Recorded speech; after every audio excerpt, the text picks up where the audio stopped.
chicken fried, and cold beer on a Friday night, a pair of jeans that fit just right, and the radio.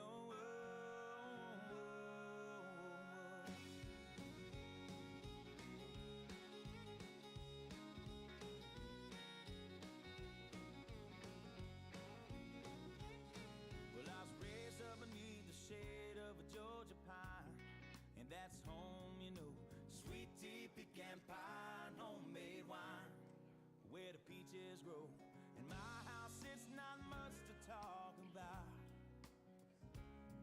but it's filled when love is grown in southern ground, and a little bit of chicken fried, cold beer on a Friday night, a pair of jeans that fit just right, and the radio. I like to see the sunrise, see the love in my woman's eyes, feel the touch of a precious child, and know a mother's love. It's funny how it's the little things in life that mean the most. Not where you live, what you drive, or the price tag on your clothes. There's no dollar sign on a piece of mind, this I've come to know. So if you agree, have a drink with me, raise your glasses for a toast to a little bit of chicken fried, and cold beer on a Friday night, a pair of jeans that fit just right, and the radio. I like to see the sunrise, see the love in my woman's eyes, feel the touch of a precious child, and know a mother's love.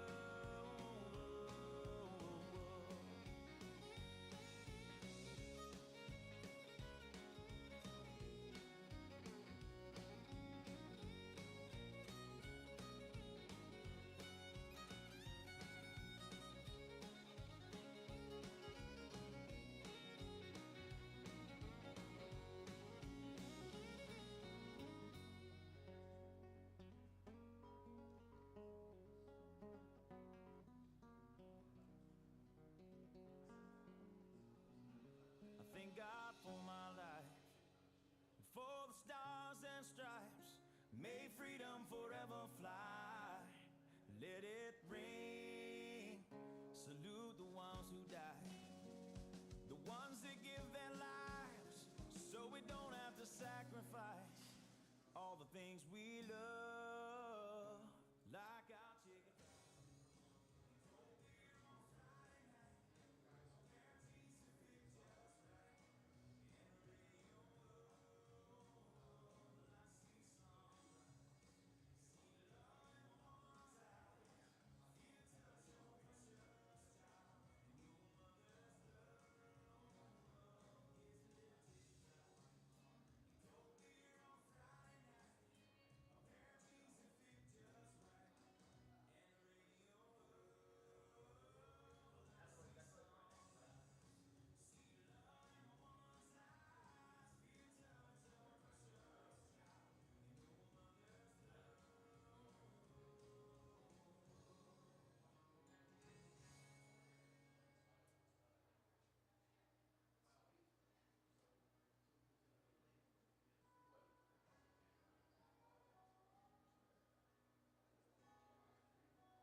My friends,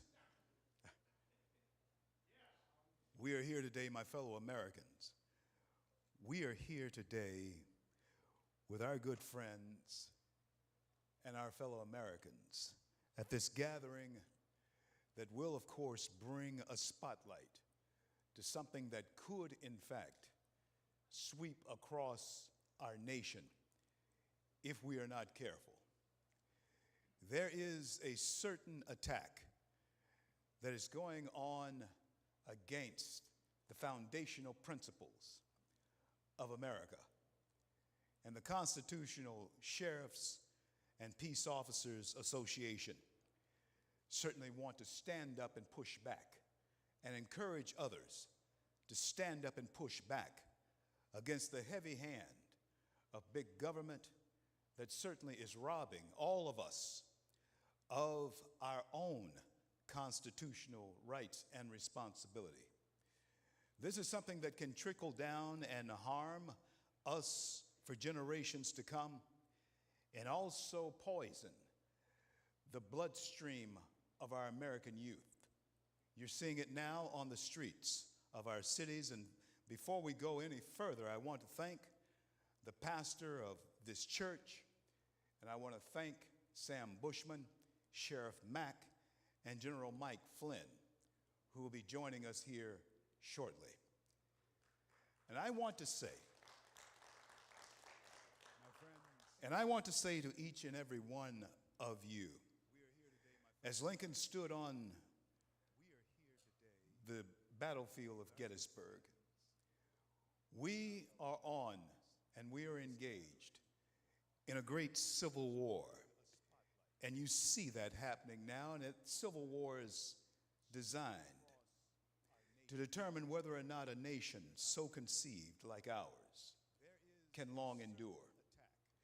If things should occur as they are trying to push through here in this great state of Washington, our constitutional efforts and the Constitution that we are founded upon will soon dissolve and disappear. And if America goes away, if the peace officers, if the sheriffs go away, then I am telling you there is a different brand of committee that will run our states and our counties. And Americans, it is now time to stand up and push back against that. And so that's why we have gathered here at this church today to say to one and all, beginning right here in this great state of Washington, that it is time now to be aware, and it is time now to stand up and push back against it. The first person that I want to bring to the stage, and I want to instruct that at the end of this, we have microphones here that questions and answers can be guided and received from. So after our speakers would have said what they've come to say, we want to hear from those of you here in this audience. And so what we want to do now is bring up our very first speaker, and we want to talk to and we want to introduce to all of you a great American and someone who I feel is a man of great courage, a man of great respect, and a man who is a great patriot. I want to bring to us General Mike Flynn. General, come on out.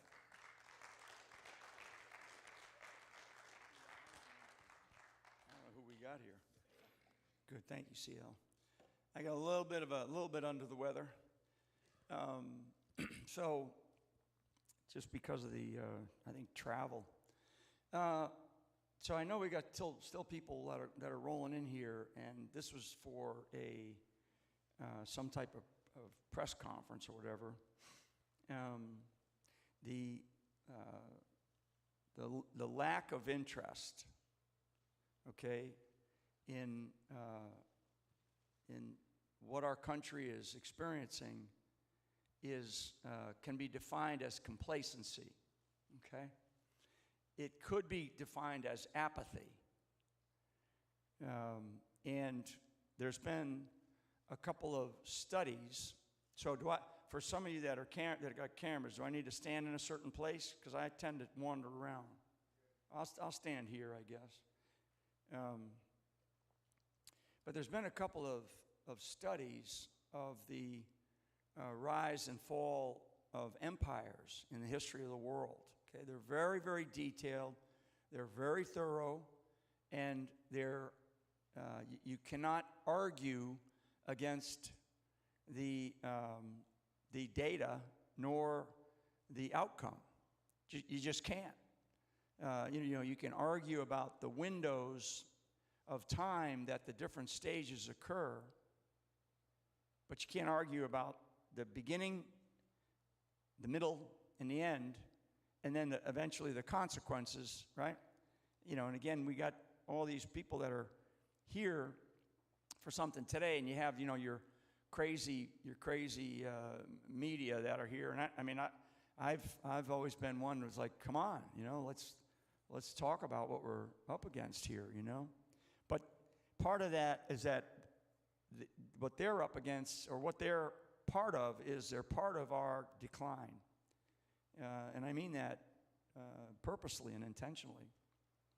So these studies that were done when they examined essentially the existing empires in the history of the world at the time, and these are things that I study. These are things that I have a lousy golf handicap and all that. I mean, I get up in the morning and I read executive orders, right, and stuff like that, or policy letters. But I like history. I love history. I have a couple of master's degrees. One is in national security studies, and one is in war, actually, military arts and sciences of warfare. And so you study all these things. And so essentially the stages that exist, the first stage, you are in a stage of slavery, right? You're in a stage of slavery. So when you look at even like what's going on in Iran right now, right? Those people are in a place where, and that's the Persian Empire, right? So when you talk about, this cycle of history, right? So you're in a period of slavery. Now, is it slavery like we hear all the noise about, the slavery that the United States had, or the slavery that the Ottoman Empire had, or the slavery that the colonial empire of the United Kingdom of Great Britain had around the world? Slavery, it's different forms of slavery, but societies and cultures are enslaved to do the things that whoever is in charge will do and direct them to do, right? Egypt, right? I mean, there's so many examples throughout the course of history and time that we can point to say those people were in slavery. The second stage of coming out of slavery, okay? So now I'll take it to the United States of America at the beginning, before we were the United States, right? When we were colonies, right? So the second stage that's defined by these studies is a spiritual awakening. Okay, there is a spiritual awakening that occurs. And that spiritual awakening is like super important. So that means that there's an awakening of the masses, right? And if you haven't, if you want to read a book called The True Believer. Probably it's been read by 4 million people. It was written in the early 1950s. The guy that wrote it, Eric Toffer, I think is his name, he republished it in the early 90s. He was a dock worker in Oakland. He was a dock worker, so he wasn't some, academic guy. It's called The True Believer. It's a great book. It's only about 100 pages. You can read it over, 2 cups of coffee. It's a really good book, but because it talks about the mass movements in time. Really fascinating. So you have this spiritual awakening. So you have slavery, spiritual awakening. And during the period of spiritual awakening, leaders emerge, right? And that's where we're at, right now. You can feel it in the United States of America. Like it's almost like if, and I'm stretching it a bit here because I'm trying to make you kind of understand the here and now instead of just some history lesson in the Roman Empire, right? So what's happening is we have become a slave to our government. We really have become a slave to our government. And then, there's this spiritual awakening, and you can call it a MAGA movement if you want. I don't, whatever you want to call it. But the people of this country finally got fed up and said, we're kind of done with this total control by our government, over the people of this country. And during that spiritual awakening, which really began, probably halfway through the wars that we were involved in, right? Afghanistan and Iraq, to name two. I mean, we kind of had something like that, and I could spend all day talking about, maybe there was a moment of a spiritual awakening during the Vietnam era. It probably was, but we didn't. But it was quashed. And actually, if you think about, the rise of a guy like Richard Nixon, who still to this day got the most votes of any president in the history of this country. Most people don't know that. So we had this spiritual awakening that occurred in the United States of America, and a leader emerged. And it's a guy that, who's our current president, who comes down, the escalator. And I know, because I've spoken to him about this, why did he decide? Because he decided that he saw what was happening of this total control of our government that was emerging, and rising of the people in this country. And he said, I got to get involved. Now, his challenge was to decide whether he was going to run as a Democrat or a Republican, because he could have done either.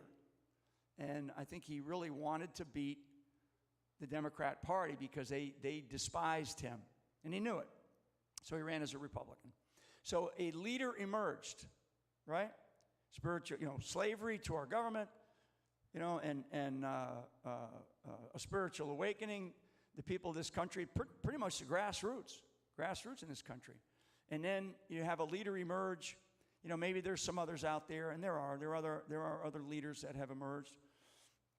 And then you go into this period of awakening. Okay, that's the next stage. There's an awakening, and right? And so we're in this place where excuse me, there's a struggle to keep that awakening down. And it's been going on for a while. But then you go into these other periods that begin to see the decline. Because I think, personally, I could probably go and do the study and all that, but I don't know if we are, if it's too late. If this spiritual awakening and this emergence of a Donald Trump and then this awakening period that we're going through, I kind of believe some days I wake up and I say, maybe we're too late. Maybe we're too late. Because the next three stages are complacency, apathy, and then obedience, meaning a return to slavery. So those are the stages that I just outlined, okay? So complacency, apathy, and then obedience, meaning we fall, we succumb to, in the case of the United States of America, we succumb to the ideology of communism, okay, which has been a constant threat to the United States of America, clearly since post-World War I, not World War II. It really emerged in after World War II, but it really, a guy by the name of Trotsky, started the Communist Party of America post the Great War, World War I. Did a big old speech in Madison Square Garden. So the Communist Party of America has been around a long time. So that's kind of where we are. And I do believe that we're in a period of, we're sort of between nationwide, we're in a period between complacency and apathy. Because as I see, it's kind of like when I came in here and I'm looking around here and I'm going, geez, there's not a lot of interest, Maybe there'll be more tonight. and hopefully that'll be the case. But I do know in some places I've been where the people are just, coming into the doors, right? You can't, you don't have enough seats. And you know where those are? Those are in places that really matter to the local people, like school board hearings, okay? Because you got moms that suddenly go, hey, my child is learning about how to be a transgender queer or whatever, right? I mean, and we're kind of going, what? How does this stuff get into our school system? How does that happen? Who is paying attention? Who's running the school boards? Who's the superintendent? I thought the superintendent was a good, Christian man or woman, I thought the people on the school board, heck, they go to church with me on Sunday, right? Here we are in a church, right? They go to church with me, but how did they allow this? Because they did. And I think that we have been complacent and apathetic for far too long in this country. And so we're going through this other period. So we're kind of going backward, and that's a good thing a little bit, with this spiritual awakening again. Because I do believe that if this country, the United States of America, doesn't get its kind of like a football player, who gets in a good three-point stance, and you're stable, right?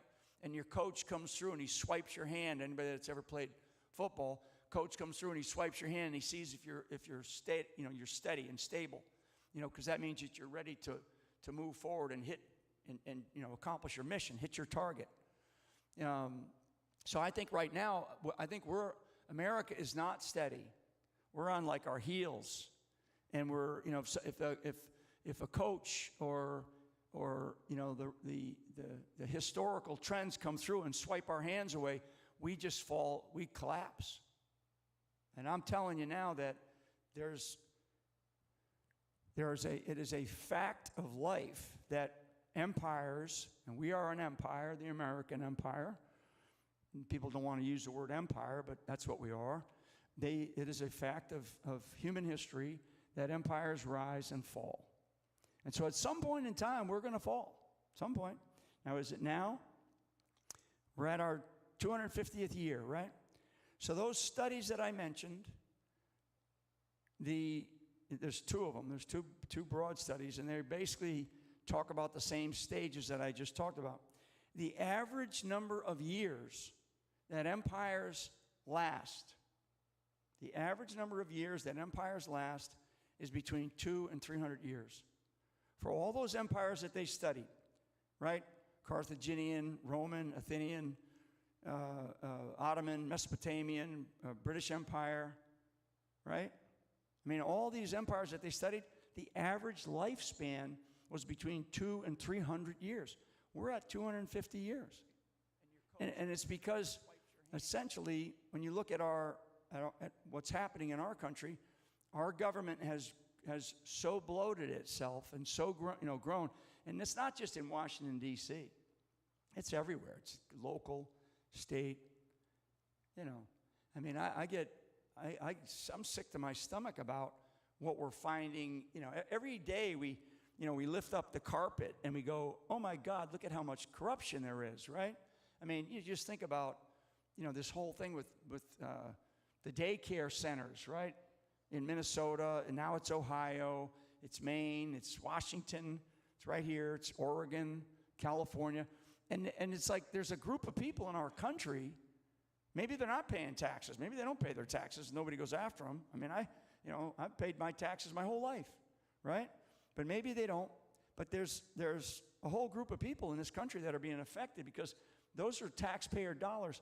And that's just the example that we just learned about in the last, 2 weeks. I mean, so what else is out there? I mean, how much more corrupt can we get? How much more corrupt can we get? And I don't know what the answer is. I guess a lot more, right?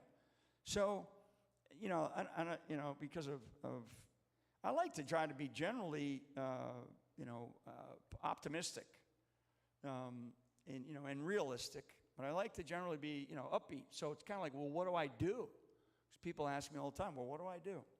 And, I think that, I don't know.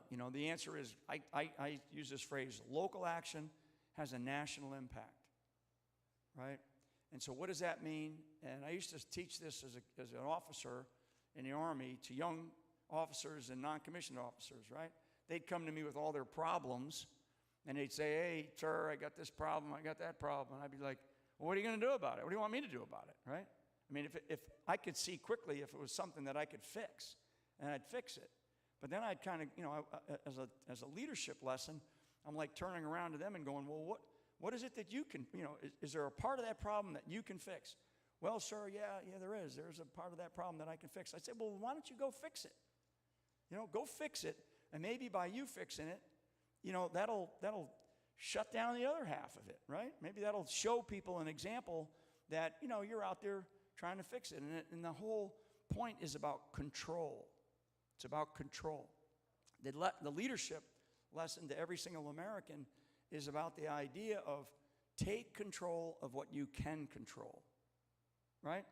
And you can gripe all day about Washington, D.C., or about, whatever state capital you're from, but if you can't control much, all you're going to do is you're going to gripe about it, right? So that's you. But what you can control is you can control whether you get up early enough in the morning, whether you get involved in your local community, and whether you need to do anything, right? I mean, whether you run for office, right? Whether you decide, I'm going to go to a city council meeting. I'm going to go to a county commissioners meeting. I'm going to go vote for a sheriff. I'm going to go vote. I mean, if there's nothing else, right? I mean, our voter turnout in this country is horrific. It's horrific. Even for presidents, the last 10 presidential elections in this country, we had less than 70% turnout. Okay? Less than 70% national turnout. That means that 30% of the people that can vote, that are registered to vote, just decide, I ain't going to do it. They're lazy, or they just don't care. That's apathy, right? That's complacency. That's decline. That's obedience to something else, to God knows what. So anyway, okay. I'm going to, because I know we got other folks that are going to come out here. So CL, I'll turn it back over to you. Thanks, everybody. I guess we're going to answer questions or something later, or? Okay. All right. Thanks, everybody. Bring you a chair. We're going to bring you a chair. General Mike Flynn. General Mike Flynn.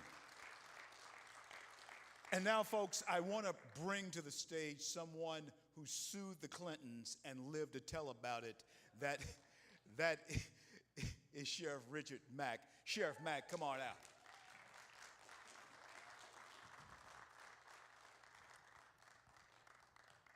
It's always great when the MC steals my best line from me. No, thank you, CL. Appreciate you being here, Pastor. I'm not going to take very long, but I want to kind of entitle this, Where Did I Get That Idea? So first, that the sheriff is the Clio. Where did I get that idea? Well, it was before I sued the federal government that I had that idea.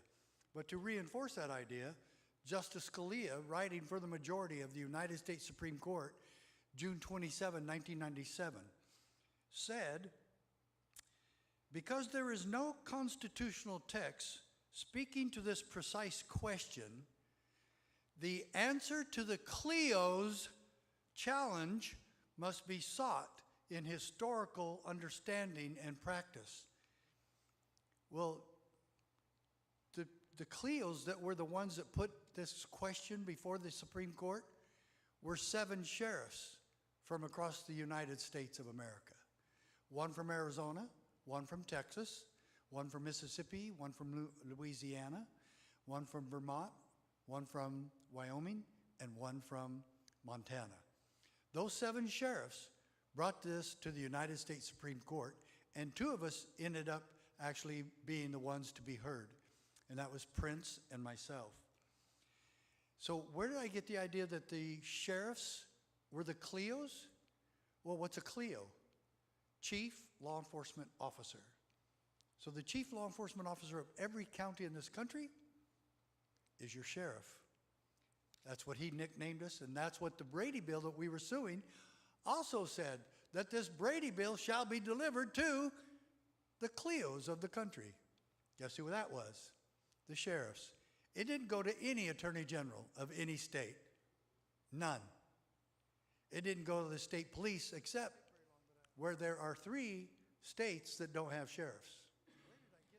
And that would be Alaska and Hawaii, who never formed the office when they came into the Union in 1959, and Connecticut, who voted the office out. So you might say there's one state worse than Washington, and that would have been Connecticut. But trying to be like Connecticut is not a good idea at all. Because the bottom line is, Governor Ferguson, Attorney General Brown, and some of you state legislators, you can't fire the sheriff and you can't hire the sheriff. And we know why you're trying to appoint the sheriffs in this state now, like you have in King County, because they don't just follow orders. They answer to the people, and that's what makes the office so powerful. Where did I ever get the idea that other branches of government and other public officials have the responsibility to make sure that other governments and other public officials are not being corrupt? Where did I ever get that idea? Well, let's turn to, in the Supreme Court decision review that I put together of Mac Prince v. U.S., Justice Scalia, now can you believe this? Justice Scalia actually quotes the Federalist Papers in his ruling. He's quoting some of the Founding Fathers. And he says this, hence, and this is quoting Federalist 51, by the way, hence a double security arises to the rights of the people. What? Let's pause there a minute. How would a double security arise to the rights of the people? Let's go back to Federalist 51, quoting again. The different governments will control each other at the same time that each will be controlled by itself. Any question as to whether or not Washington state government will control itself? Then who's responsible to do that? They're trying to get rid of everybody that's responsible to keep them in check. So Federalist 51 makes it very clear. The different governments will control each other. And when you're out of line and you're violating the Constitution, you're trying to destroy the stewardship of the people to pick their own representatives in this wonderful constitutional republic that we're supposed to have, then it's our job to keep you in your proper lane. And then I'm gonna use, there's a bunch of these, where did I get the idea? But I'm gonna finish with just one more. Because this whole book is the highlighted version, and every single paragraph is another powerful principle that our American government is supposed to be based on, and the checks and balances included in that system. Now get this, and I said this way before the United States Supreme Court did, kind of like General Flynn when he says local action, national impact. Yeah, wow, he reminds me of me. You know. But the Constitution protects us from our own best intentions. Did you hear that? But the Constitution protects us from our own best intentions. Media, did you hear that? CBS, NBC, ABC, did you hear that? But the Constitution protects us from our own best intentions. What does that do to the COVID-19 mandates? Good intentions. Oh, we're here to take care of you. We're going to make sure that you're vaccinated or you're fired. We're going to make sure you close down or you go to jail. We'll make sure that you stay in your home and wear a mask. Or you'll go to jail. It divides power. What does? The Constitution. It divides power among sovereigns and among branches of government, precisely so that we may resist the temptation to concentrate power in one location as an expedient solution, get this, to the crisis of the day. Was COVID-19 just another crisis of the day? And you think they'll plan a few more? Because we were such willing puppets and little slaves doing what we were told because we were so scared of what we were told by our government. They can do anything to you as long as they scare us good enough, huh? So, the end of this case, it hasn't ended. And it was promulgated by the United States Supreme Court June 27, 1997. It has not changed. And we're hoping that every sheriff in Washington will study this case and refuse. This case is called the anti-commandeering case. We hope that every sheriff in Washington will refuse to be commandeered by the state government as well. God bless our sheriffs. Thank you. Thank you. Thank you. Thank you so much, Sheriff Mack. In successive order, our next speakers, for the sake of time, will be taking the stage, and they will be in this order.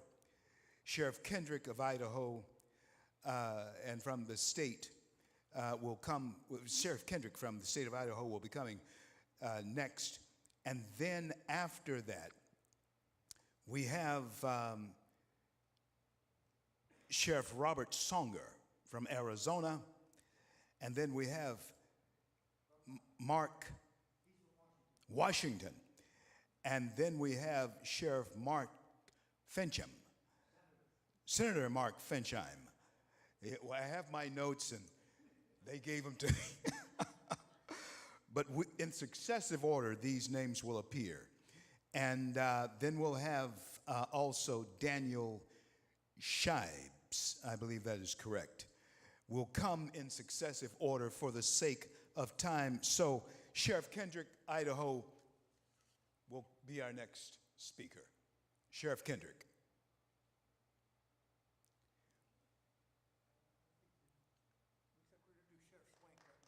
Sheriff Swank. Thank you so much. Thank you. Hi, my name's Keith Swank. I'm the sheriff of Pierce County, the county that you're in right now. It's my honor to be the sheriff here. I just want to tell you a little bit about it. We're a county of almost 1 million. We're the largest county in Washington State that still has an elected sheriff. King County to our north, the sheriff is appointed.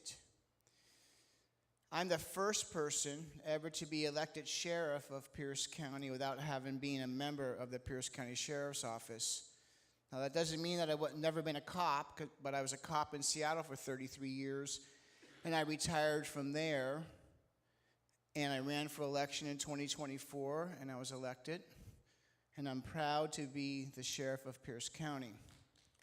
Thank you. I want to tell you what's going on here because we have people from out of town, out of state. That's really great. They're here to try to save us. But let me tell you about what's going on here in Washington State. Right after I was elected, the Pierce County Council passed an ordinance that said that in order for me to make any appointments to my command staff, they had to give me permission to do that. Well, it's funny, but it's not because I wasn't allowed to do that because they control HR. They control the purse strings. So we had to work through that. I had to compromise, and then I could get my command staff there. But ultimately, I've been challenging that position. But I should back up before that.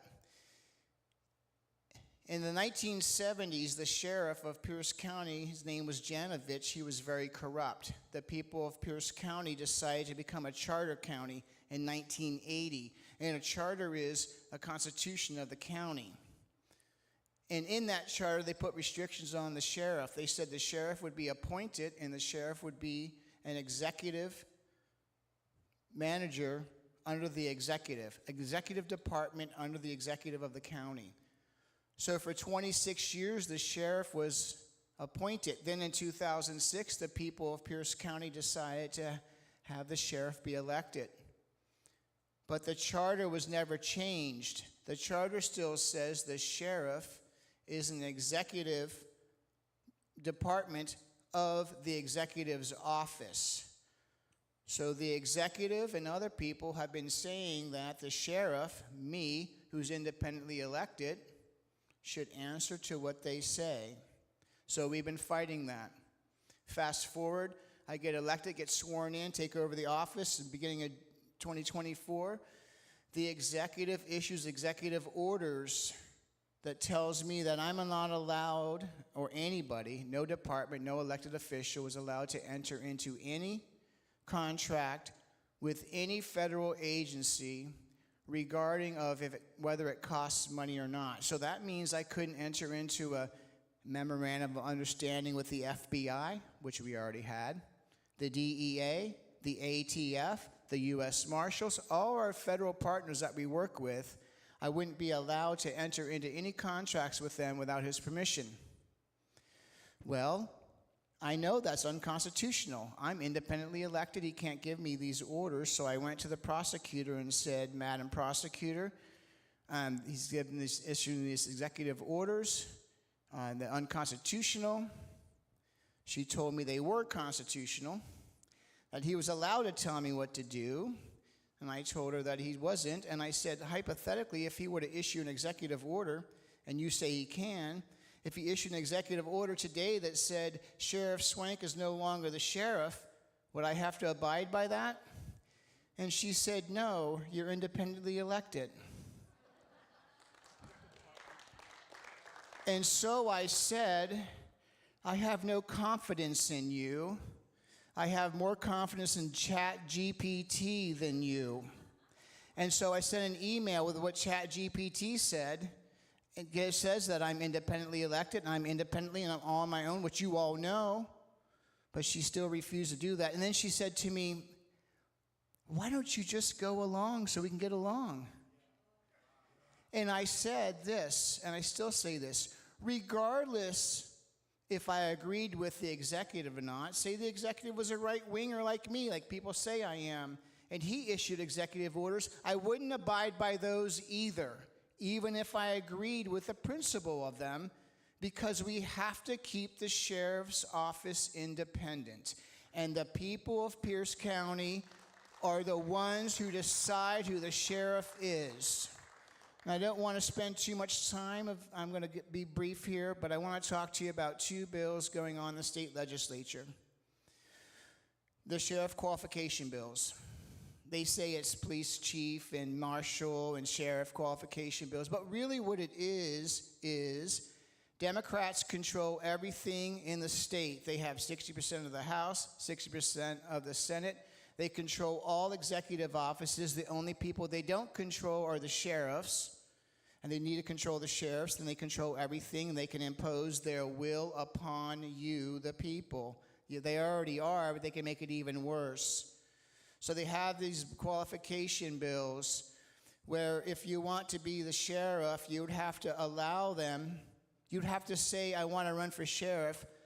Let the CJTC, the Criminal Justice Training Commission, which is weaponized, do a background check on you through the WSP, and they would tell you whether you're authorized to run for sheriff or not. One of the things that would be disqualifying would be hate speech. You know, the stuff I post on X, such as trans women are men. They want to decertify me for that. And if they pass this legislation, then they can decertify me and then remove me from office. That's what we're looking at. Lastly, we have a group here called WASPIC, Washington Association of Chiefs of Police and Sheriffs, and WASA, the Washington Sheriffs Association. Very few people in those groups agree with me, and people say things to me like this. Well, what about the sheriffs on the east side of the mountains? Well, the sheriffs on the east side of the mountains and just about everybody else at our last meeting said this. They're going to be passing these bills. We should compromise with them, and we'll help them write up the qualifications. And I told them, You should never compromise with them at all, because if you look at the Constitution, in order to run for president, what do you need to be? Born here and 35 years old. Why would we make any requirements more so on the sheriff than we would on the President of the United States? Thank you. So they sent a sheriff over to meet with me, to ask me, and he's really nice and I like him. They wanted to ask me if, do you really want to be a part of this association? Because you don't get along, you don't toe the line, and I'm just trying to understand the politics. So I explained to him, it's really great to be a sheriff of 50,000 people, 20,000 people, and I'm not trying to insult sheriffs here, but I'm a sheriff of almost 1 million people, second largest county in Washington State, 1/8 of the population of Washington State lives here. I didn't run for sheriff to be the chief of police. I ran to be sheriff to protect people's First Amendment, Second Amendment, Third Amendment, Fourth Amendment, Fifth Amendment, all those rights. And that's what I'm running here for. And people say to me all the time, just concentrate on law enforcement. But no, it's more than that. I need to concentrate on your property rights, on your gun rights, to let people know what the Second Amendment's all about. It's not about self-defense or hunting. It's about the right to keep an overbearing, tyrannical government from putting its boot on your neck. Even if it's run by Republicans, if they were being overbearing, I would stand up to them. So anyhow, I hope you all come back tonight. We'll be talking more about this. And I'm going to let you know we have a fight. We have a big fight on our hands. I'm standing in the breach, and I will be there, and I want you there with me. Thank you all very much.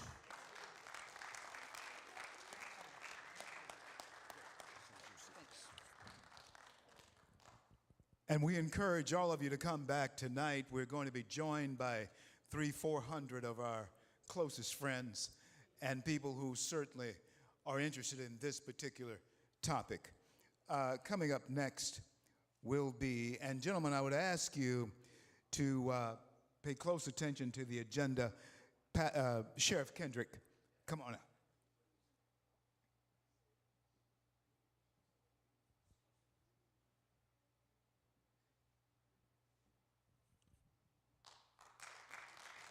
Thank you. Hello, everybody. It's an honor to be here today representing the office of sheriff.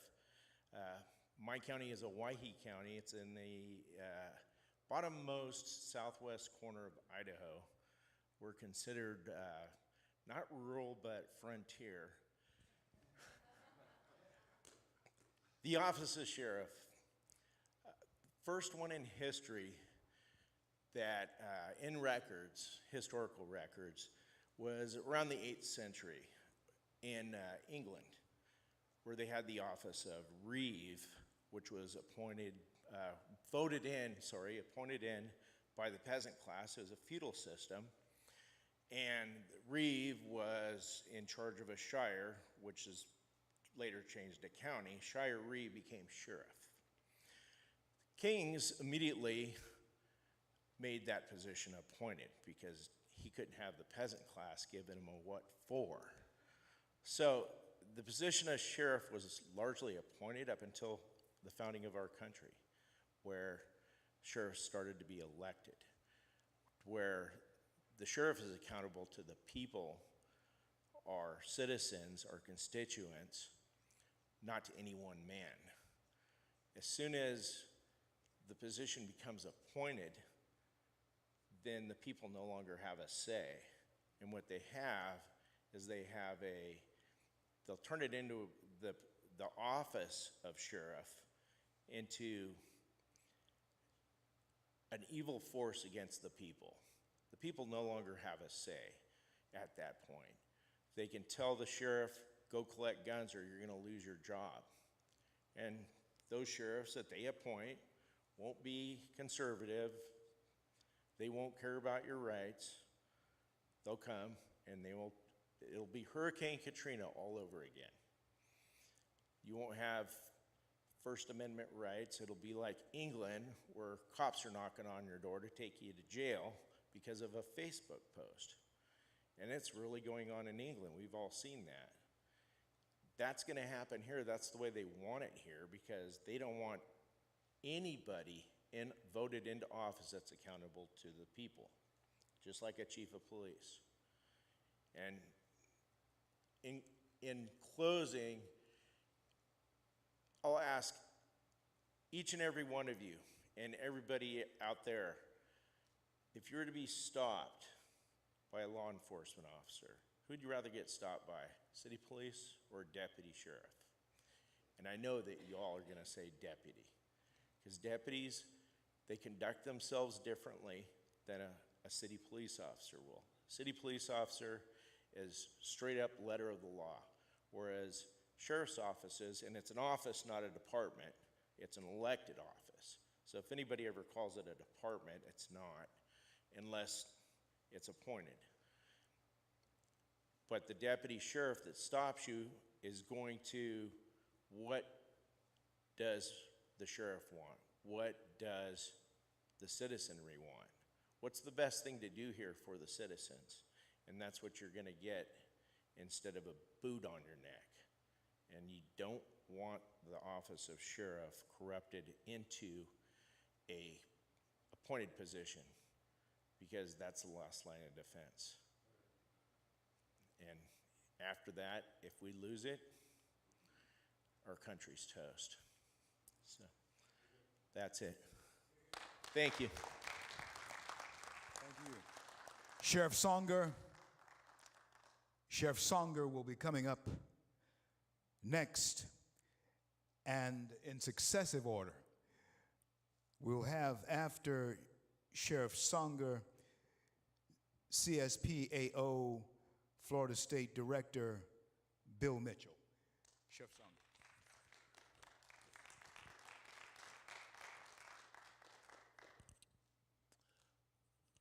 I want to thank all these gentlemen. And Richard Mack is the one that got me really going on a constitutional sheriff. Thanks, Richard. And thank you, Chief. You're doing an outstanding job, and don't let them put you down. In general, I don't want to forget you. I seen you in Las Vegas looking great, and you're a great man. And thank you, guys. Thank you for Idaho. It's a good state, by the way. I'm an old guy. At the end of this year, I'll be retiring with over 58 years in law enforcement. And if I throw my Air Force, sorry, General, Air Force 4 years, that'll give me 62 or a little over, right? Service. I'm proud to say I'm a constitutional sheriff. Period.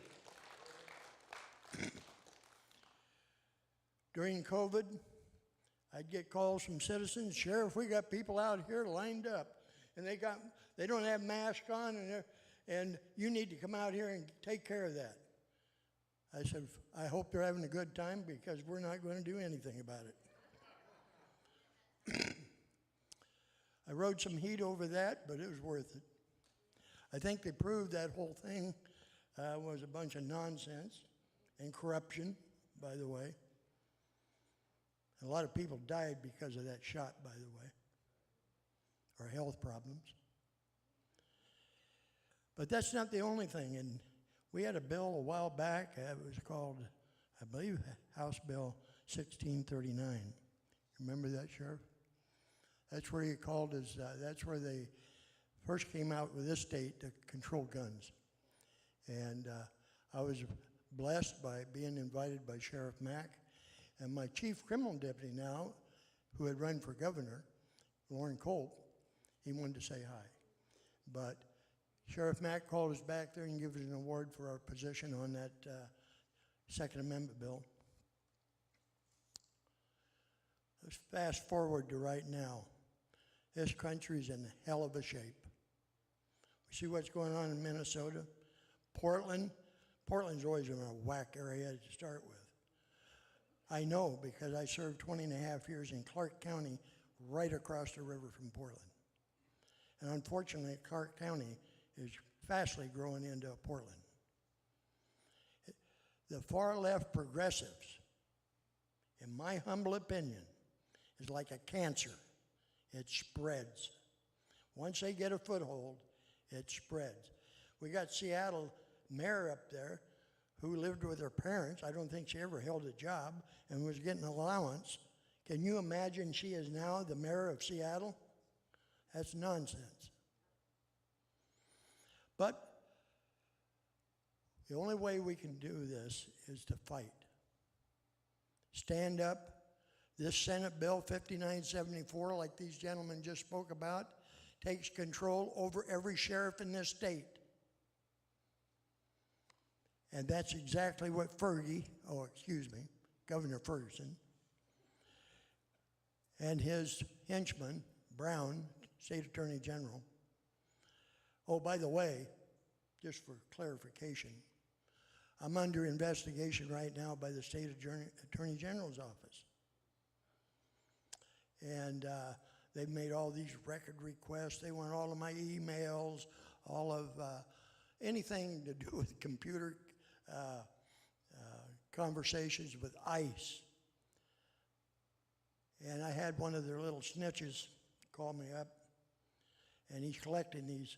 He's going out and asking all of these record requests so that they can give it over to the Attorney General's office that Sheriff Saunders violate Washington state law on the immigration situation. And I thought about that. In their opinion, I'm probably violating that. I don't think I am, because I don't think the law is constitutional to start with. When our forefathers wrote the Constitution, they didn't, and I'm not a scholar, I'm not a professor, I'm not an attorney, don't want to be, but none of those things.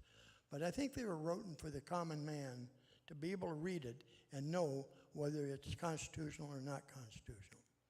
And Washington state law, that if protecting illegal criminals, people that waited across the Rio Grande under the Biden administration, where did these people head?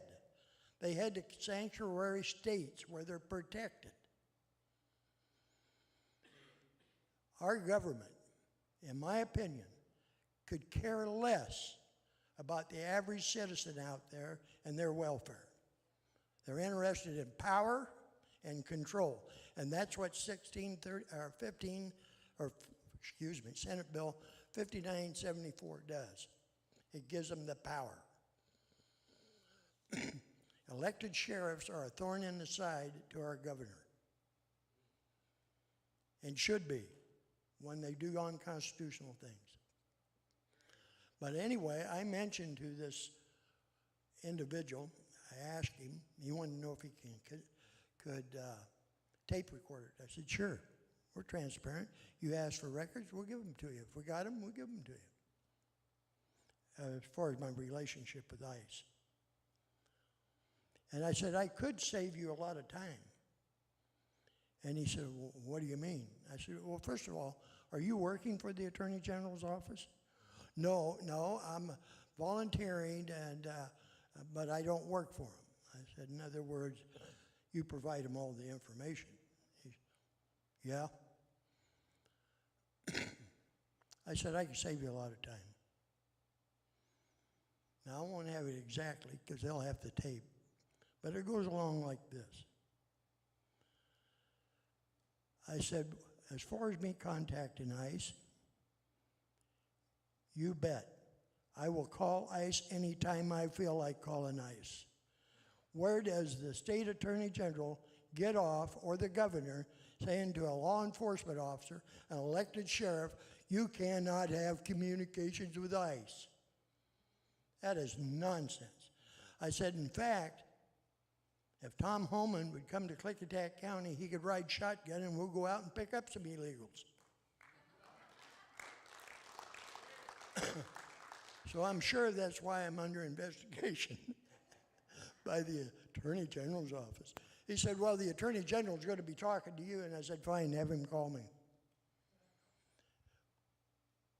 Where does a government tell law enforcement, and especially elected sheriff, that they cannot have communications with a federal agency, whether it's ICE, the FBI? Give you a quick example. Suppose all of us, we're U.S. citizens. If we commit a crime in the state of Washington and FBI shows up, or DEA or ATF or any of these organizations, say, Sheriff, I need your help to go out and arrest this guy. We got a warrant. No problem. We go out and we arrest those people. You don't see the state government having all kinds of fits about that, or they committed a crime. They should be arrested. Now let's change it. Let's suppose we're illegals that waded across the Rio Grande, and we're criminals. We traffic in narcotics, little kids, drugs, you name it. We've committed murders, and once we get into a sanctuary state, we can carry on those crimes right now. Seen in Seattle, where they busted a cartel, a major cartel. And whose fault is that? In my opinion, that's the fault of this government in the state of Washington, because they allowed these people to come into our state. Now, if I go to reach out to ICE to take one of those criminals down, oh no, they're protected. They're absolutely protected. That's how crazy and loony these people have gotten. And I go on forever, and people know that, so I'll shut up. But the way we're going to fight this, anybody you know, call the representatives in Olympia and voice your concerns. Testify if you can. And I think it's the 15th of this month, and wanting testimony or something like that. Please, we cannot. We lose our right to elect a sheriff, we're down the toilet, period. Thank you. Thank you so much, Sheriff Songer. All right, come on in. Very good. So glad to have you with us, Bill Mitchell. Thanks very much. Well, thank you very much. It's an honor to be here to stand up with all of you and the sheriffs that are here, to stand up to make sure that we continue to support sort of we call it the county's last hope for making sure that we have a stop between us and unconstitutional government overreach. So thanks again. I appreciate the fact that people have got this event together. And I'm going to give you a little bit of history. Sheriff Mack asked me a little bit to tell you what we're doing down in Florida, where we're very actively pushing what's called the Constitutional County Ordinance down there. It's patterned after the Collier County Ordinance that was passed down there. I believe it was in 2023. But before I get started, I want to explain a little bit why I'm even here, what got me up on stage. And for that, we have to go back to 2020 and COVID. Everybody remember COVID? Did anybody think that your rights got violated during COVID? Anybody?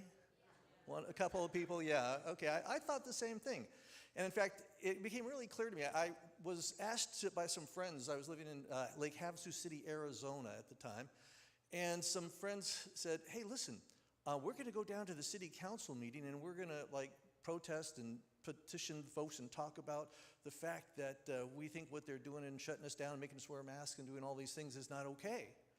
And would you come down and support us and just kind of show up? I said, well, sure, happy to do it, right? Because I was very vocal about the fact that I wasn't wearing one and I wasn't staying inside or doing any of the things that they were saying we had to do.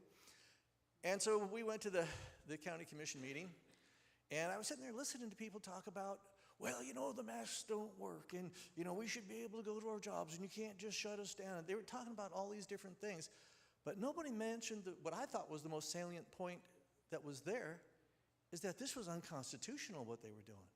It was completely unconstitutional. So I couldn't stand it. I had to stand up. And I said, excuse me, when they asked if anybody else had anything to say. I said, well, I do. I said, I think that we've missed the point here. This is all unconstitutional of what's going on here. And if we can create cities and counties that are sanctuaries for illegal aliens, can't we create a sanctuary city or county for the Constitution? Yeah, exactly. That's exactly what happened in the room. Everybody clapped and said, yeah. And I thought, well, great. I'll come back here in 2 weeks to the next meeting, and it'll all be taken care of. Yeah, that's right. Yeah, you know better. Right, I came back in 2 weeks, and nothing had changed, right? So that got me very active. Because I was a little angry, and plus, since everything was shut down, I had nothing but time.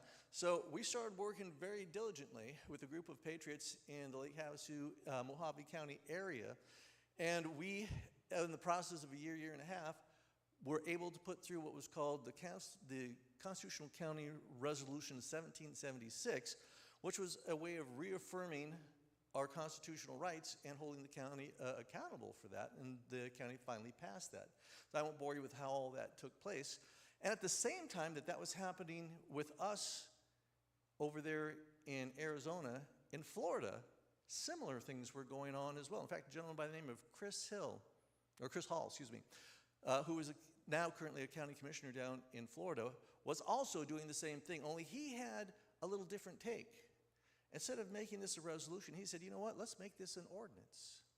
Let's make it so that we give our sheriff the ability to enforce the Constitution, not just ignore unconstitutional mandates and executive orders and things like that. Let's actually make sure that we have a local process to enforce the Constitution and be able to levy a $20,000 fine and also put people in jail for a year, as well as be able to say, you know what, there's also civil penalties available as well.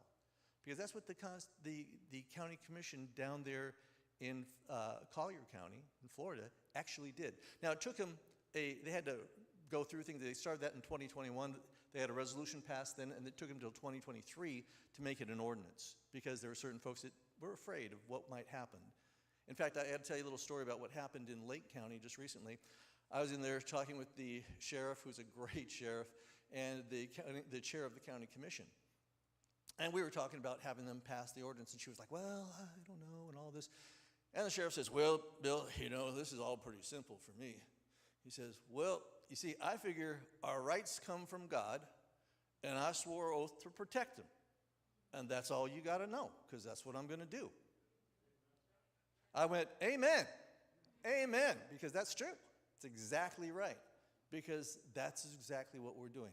And that's what the ordinance that we're proposing counties pass does as well, because it's a way of, at a local level, being able to have the local folks stand up for the Constitution and create the three pillars, what we call the constitutional county, and be able to stand firm in that and being able to restore the constitutional republic at a local level, because our Constitution and Bill of Rights is designed for us to be able to do that as a local, as basically the local administrating body, or the legislative body, and executive and law enforcement. So it's all doable. It's all possible for us to do it.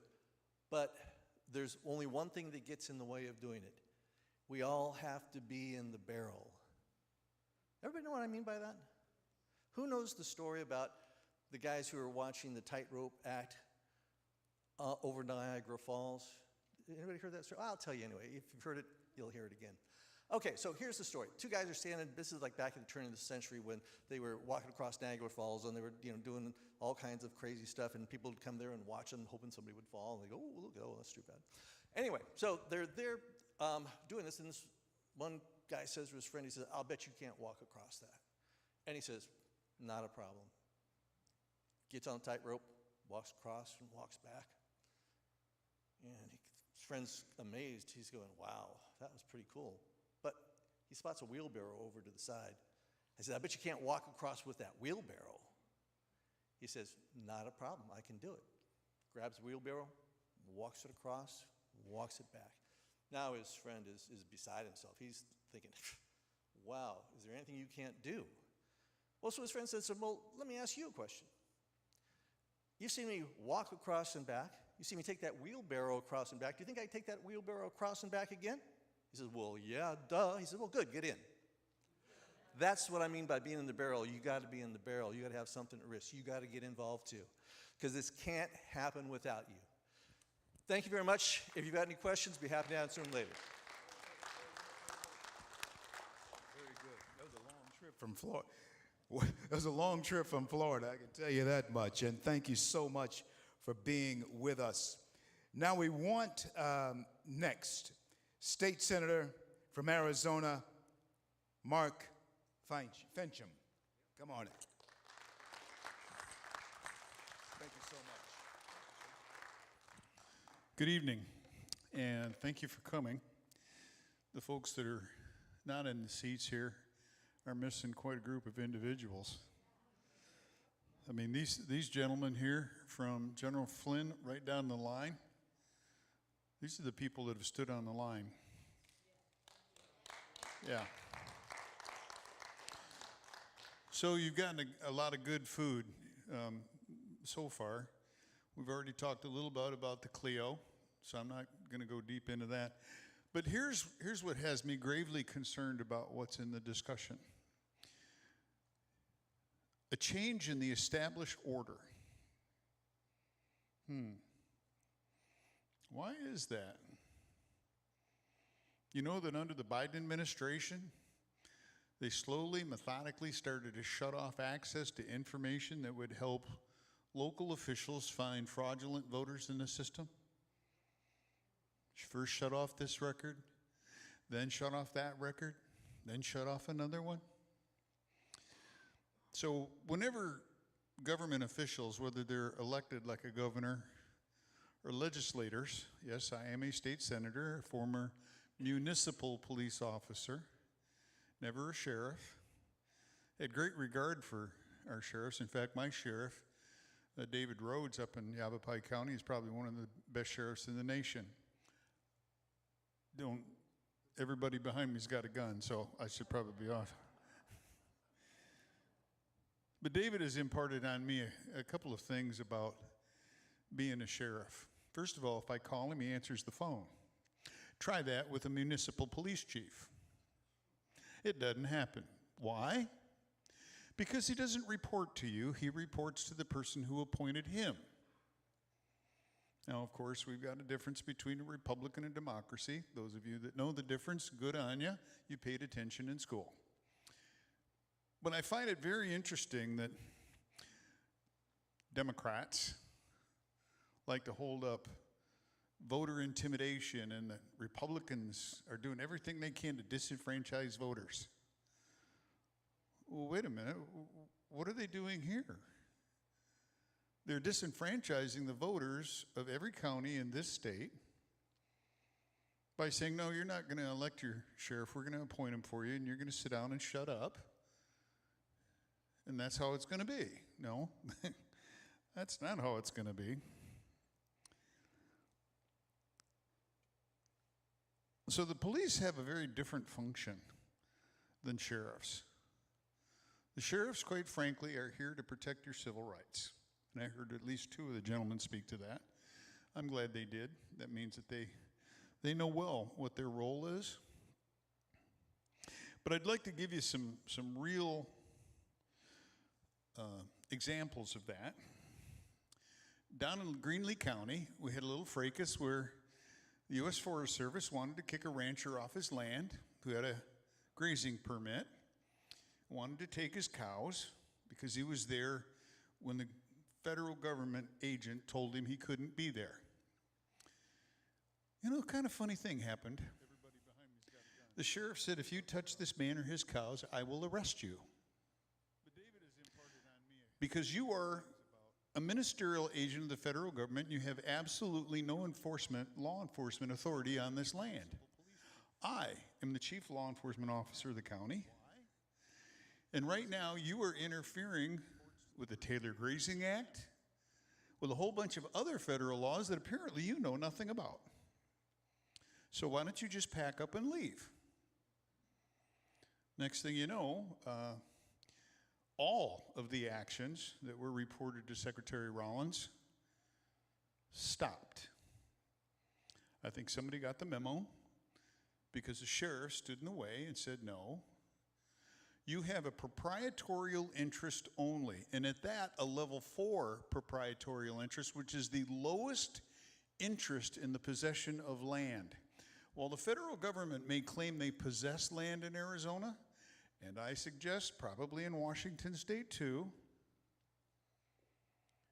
it's the lowest interest there is in possession. And I dare say every man that's on this dais already knows that, so I'm not telling them a thing. So here's the other thing that I wanted to bring up, and then I'm gonna set this mic down because you never want to trust a politician with a microphone. Don't do it. It never ends well. Do you think that a municipal police chief would take on the investigation of allegations of election fraud? First of all, they don't have the authority to, because that's a county function. Do you think that do you all have state police here in this state? Are they highway patrol or are they actually a police department? State patrol. So they have criminal investigation authority? Okay. So you got a state police force. I'm sorry? Oh, they report to the governor. Again, an appointed police department, police chief. That means that they're accountable to who? The governor. You have a municipal police chief. He's accountable to who? The mayor or the city manager, whatever kind of government you might have. Who is the one law enforcement officer that is accountable to the people? That would be the chief law enforcement officer of the county, the sheriff. So there's going to be a heavy lift that everybody here is going to be called upon to engage in, and that is you have to defeat this legislation, because if you don't, you are on the road to serfdom. Thank you very much.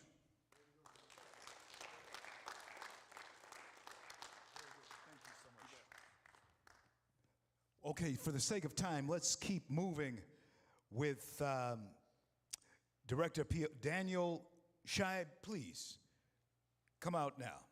Thank you.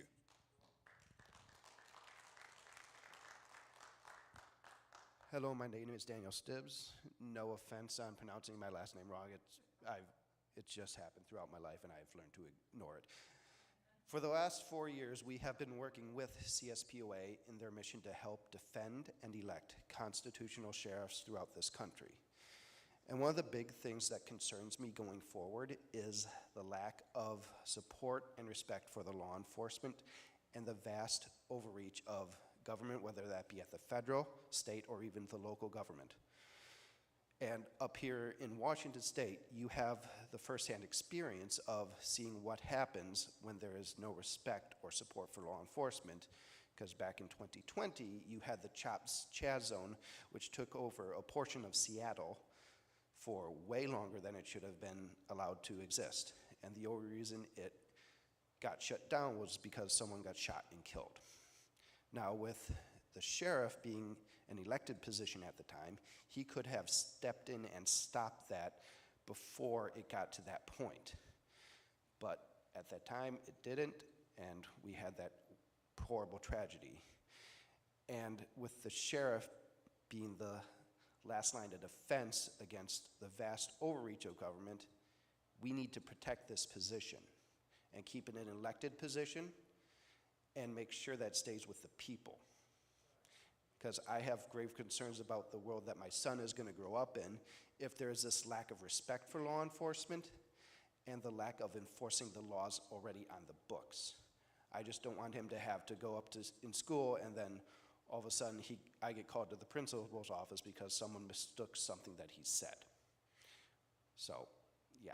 And APOA will be continuing its mission with Sheriff Mack and CSPOA to help defend and elect constitutional sheriffs throughout this country, because that is something that we need in this country, to defend our constitutional rights and to protect us from these vast overreaches of governments, whether that be local, state, or even the federal government. So, yeah, we are a proud partner of them, and we will be continuing this mission going forward. So, yep. Thank you. Our call to action will come from a man I have great respect for, and that is Sam Bushman. He is CEO of our Constitutional Sheriffs and Police Officers Association. Sam, if you would make your way now to the platform for a call to action. Sam Bushman.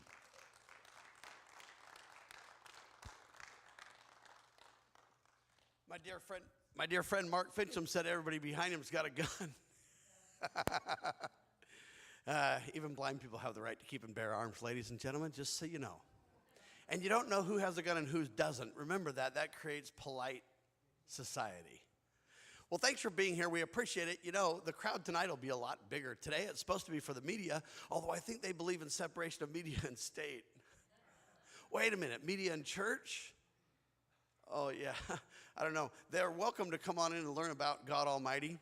Would like to thank the Cummings family and this great church for hosting us and taking good care of us. We really, really appreciate all they've done for us and giving us this venue. You've heard about the rise and fall of civilizations from the great General Flynn, who's got several master's degrees. I don't have a degree except for hard knocks. It's called redneck degree. But I do understand something about the supreme law of our land, the Constitution. And the principles behind it are critical. The separation of powers is something that I think that the people in the state of Washington know well, but I don't think their bureaucrats do. And that's what they want to do, is blur this checks and balance that makes our country great. That's what's so unique about America, is we don't seek for power. We seek to pull it down. We don't seek to control others. We seek to let people be free. My buddy, Michael, used to say it best. Michael Badnarik, and here's what he said. It's like the redneck 10 Commandments, right? Don't hurt me, don't take my stuff. And that's really kind of the whole point of America, right? In America, we believe that there is the rule of law based on Christian principles that teach us how to act. The 10 Commandments is, whether you believe it's a Christian document, which I do, or whether you believe it's just a great creed for a civilized society, take your pick. But those 10 Commandments are the backdrop for what made America great. And if we lose that, we lose America too. And so we think about a sheriff. And what is a sheriff? A sheriff's job and a sheriff's goal, a sheriff's responsibility, ladies and gentlemen, is to interpose, to protect we the people from enemies, foreign, and then you hear the rest of it, and domestic, right? And so when you have people that want to obliterate the checks and balances, they become a domestic enemy, don't they? Because their interest is not the Constitution. Their interest is to seek for power. We want to pull that down. We want the separation of powers, vertically and horizontally. There's separation between the general government and the great state of Washington. And people don't realize this, but there's all three branches of government all the way to the local level. The sheriff is the chief executive, the Clio, in his county. So our critics say, oh, you guys think the sheriff's more powerful than the president, don't you? Well, since Sheriff Mack beat Bill Clinton at the Supreme Court, you could say that, but I won't. What I will say is that there's a check and balance at the local level. The sheriff has tremendous executive authority within his jurisdiction, within his county, right? It's not a battle between the president of the United States and the sheriff. They're supposed to work together. It's called coordination. But they're supposed to respect jurisdictional boundaries. They're supposed to respect the checks and balances. So you've got a sheriff, the executive branch. You've got the county commission, whatever you want to call those, county legislative body. And then you've got the DA, right? The judicial branch. They're supposed to work together. And when they do, we have the proper role of constitutional limited government. Why am I here? Who am I? Well, I'm the CEO of the CSPOA. Sheriff Mack is the president of our organization. I run the day-to-day, which means I run the side that supports sheriffs. So, you know, you've heard the phrase, behind every good man's a great woman, right? Well, behind all sheriffs are we the people. We elect those sheriffs. They're supposed to listen to us. And so that's where the Constitutional Sheriffs and Peace Officers Association comes in. We train all public officials. We've got a training tomorrow to do just that, to help them understand their oaths of office, to help them understand the separation of powers, and most importantly, to help them to understand due process for all citizens. In fact, due process for everyone. It's just that the due process for illegals is different than it is for a citizen, right? They don't have the same constitutional protections as a citizen. That's important to understand. But I don't want to take too much of your time. What I want to finish by saying is this. I want to tell you a little teeny story.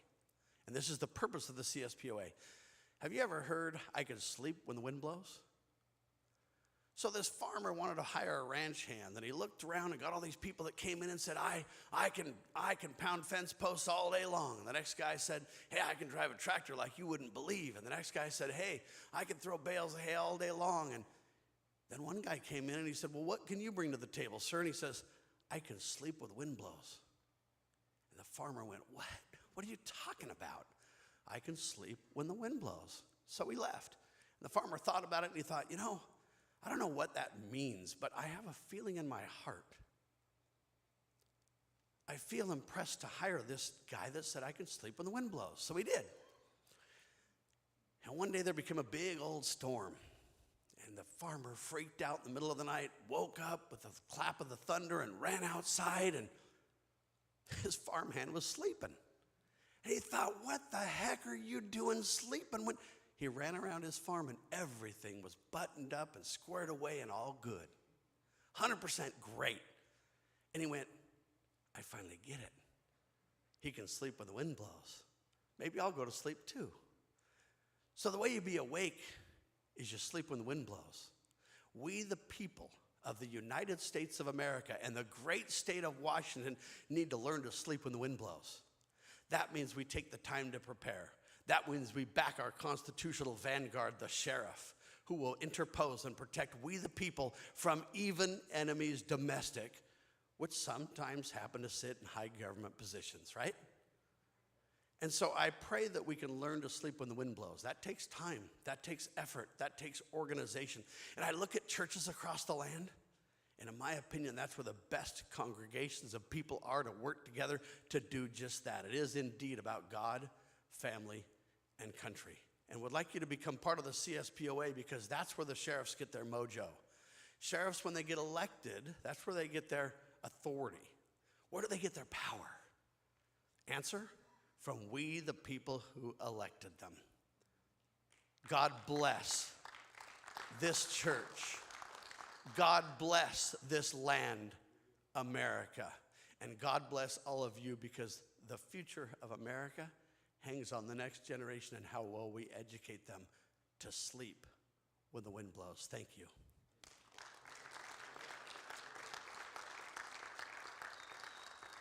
The reason I'm still standing here is because I get the blessing to introduce our next guest. How's that? His name is Patrick Byrne. He is an incredible gentleman. Number one, he's an entrepreneur. He is a very experienced guy that works behind the scenes. He's worked with President Trump all the way down to people like me. Can you imagine that? And this guy was the CEO of Overstock back in the day. And now he stands with us to protect the sacred office of sheriff. I want to quickly tell you how I met him. I went to a National Taxpayers Union event back in the, I can't remember, 90, 2000, something like that, 25 years ago or so. And I was floating down the Potomac, eating hors d'oeuvres, and I met Patrick Byrne. And we've been dear friends ever since. He is a national hero. He doesn't get the credit he deserves, but he understands the office of a sheriff as very few citizens do. Ladies and gentlemen, I'd like to welcome Patrick Byrne to the stage.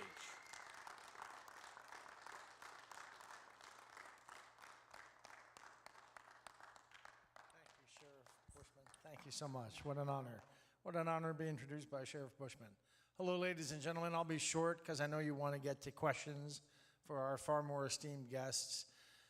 Sheriffs are the solution is the slogan of the organization, and it's exactly correct. I'm maybe more attuned to the threat of tyranny than most. I lived when I was a child over in China, just as 7 years after the Cultural Revolution. And then I ended up spending a lot of time studying the thought and the history behind those events. And I see what's happening now in the United States very much as we're on the edge of tyranny. and we're on the edge of tyranny. We're forgetting some of the most basic principles, and one of those basic principles is that, it's funny, Sheriff Mack was quoting from James Madison, Federalist 51. There's another line in there, in Federalist 51, about if men were angels, no constitution would be necessary. Because it's not, if men were governed by angels, we wouldn't need to worry about constitutional controls on them. So our founding fathers and people with a sense of history know that tyranny is always right at the door. It's right at the door. It came out as recently in a disguised form through this. Everyone knows the events of the last few years, but so one of the great institutional impediments to tyranny is this American innovation. You know, there's the position of the Shire's Reeve goes back 1,000 years into, Middle English, Old English, English history, but it was always somebody who represented the king or the duke or the baron to us, the people, to we the people. In the U.S., we innovated by, even actually while we were still colonies, making the position, in the early colonies, there were some sheriffs who were appointed by the English lords. We got rid of that and started electing them before the United States of America, and then it became just part and parcel of the United States. And the reason is, it's consistent with this vision that we have, that our government, neither state or federal, is this overarching presence in the sky. It's just something we created. It's a corporation we created to do some things that we couldn't do ourselves, and that we couldn't do for ourselves or as states. And there's a really nice list of them. Article 1, Section 8. We said we'll give up our rights enough to empower this new company, this new thing, to do these things we can't do ourselves. But no one made it some king or some tyrant. It's always at risk of forgetting its place. And the idea of having a sheriff whose role is to make sure that all the agents in the county follow the rules. By agents, like in the sense that economists say, an agent can be an individual, it can be a corporation, it can be a federal employee. They're just different entities in the county, and they all have to follow that law. That is such an extraordinary check on tyranny. So it's no wonder that in this day, I was tempted to read you the first line because other people brought up the recent events of COVID. I guess I do want to just bring up one line. 2 or 3 sentences. After World War II, there was a meeting to decide, what could the world have learned out of World War II? And the one thing we learned, the one thing the whole world agreed on, was they signed this thing, the Nuremberg Code. It's the one thing we all agreed on. There would never again be forced medical experiments anywhere in the world. Every nation in the world agreed after World War II. And it's not long. So I'm just going to read you the first few lines of point 1. To take part in any medical experiment, the voluntary consent of the subject is absolutely essential. This means that the person should have the legal capacity to give consent, should be able to exercise power of force without any intervention of any element of force, fraud, deceit, duress, overreaching, or other ulterior form of constraint or coercion, and should have sufficient knowledge to be able to give informed consent. So does anybody think for a moment that what happened in the last 3 or 4 years met what's being said here? But to me, it seemed it was obviously, for so many people in the country, experienced coercion to take part in a medical experiment. And something that violates this fundamental principle that the whole world agreed to, after World War II. The people, this is when I started realizing how powerful the sheriffs are and how powerful this office is and how vital it is that we keep it something elected by the people. We now know, unless you've been living under a rock the last 5 years, you now know we have some very strange people among us. We have some people who not only were willing to say it's okay, notwithstanding the Nuremberg Code, to force people to take part in medical experiments.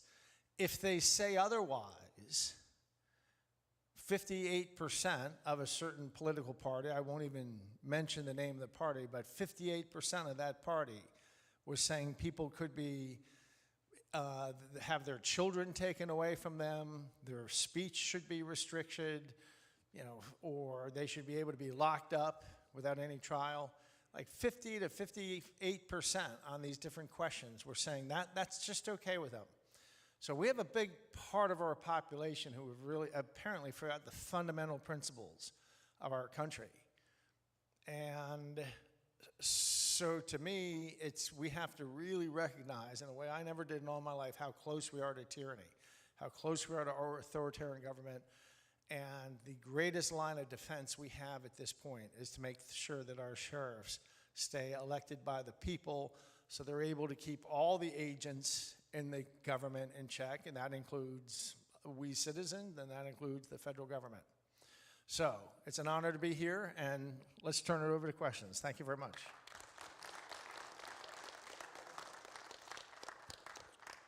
Remember that we're going to have all of you who would want to ask questions of any of the gentlemen on the panel to come to this mic.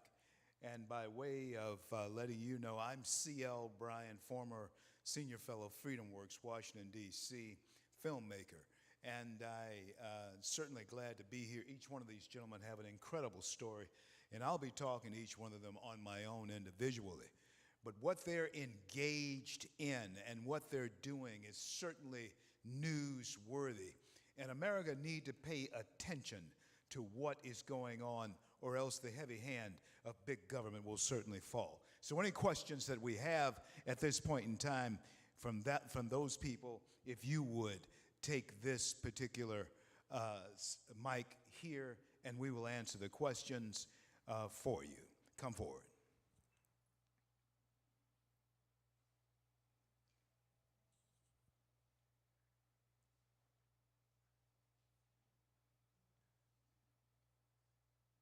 Good afternoon, everybody. I know many of you. I think my questions are mainly going to be directed to the two Washington State sheriffs, Swank and Songer. My question is, the Washington State Constitution, does it secure the office of sheriff? Is it secured in the state constitution? I believe yes. Others say no. Others say that the legislature can change it.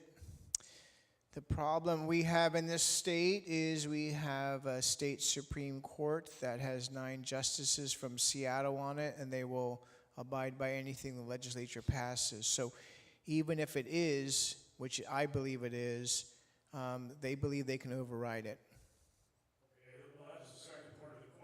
If it is secured in the Constitution, then it should take a constitutional amendment to absolve it. Would that be correct? Yes, that's what the Constitution says. However, the Democrat Party may pass that anyhow, and they don't care. If you remember, for instance, we the people voted 3 times on $30 car tabs, and then the state Supreme Court said we didn't know what we were talking about, and then they got rid of those. So, yes, you're right what the Constitution says, but practically speaking, they're going to ram it down our throat anyhow. They have a supermajority in the House and in the Senate. They don't have the super majority. They have a 60% majority. When or if they have a 67% majority, they don't need to worry about the people at all. They can change the Constitution however they see fit. I believe they think they can do it anyhow right now. Okay, thank you for that. My follow-up to that would be, if the state legislature is willing to overturn the state constitution, then I would recommend you do what my friend Richard Mack did and file a lawsuit to take it beyond state confines. I don't think that it's right. I understand it's going on all over the country where different jurisdictions are overriding the Constitution. I think that should be your first line of defense. It's constitutionally protected. If the legislative body then wants to overrule the Constitution, which seems quite out of bounds, I think a lawsuit should be filed against that entity. I believe you're correct. Let me tell you about lawsuits real quick. I don't agree with the prosecutor of Pierce County. I'm at odds with her. I went to get another advice, another reading from another attorney. I'm forbidden to do that.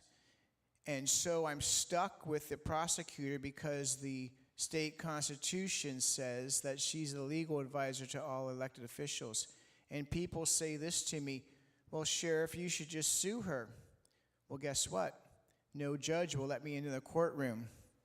So I'm not allowed to sue her because they are using lawfare against me. So I understand what you're saying, and people come to me all the time and say, well, why don't you do this? Why don't you do that?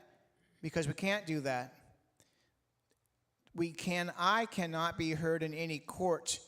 As a matter of fact, I do have an attorney now.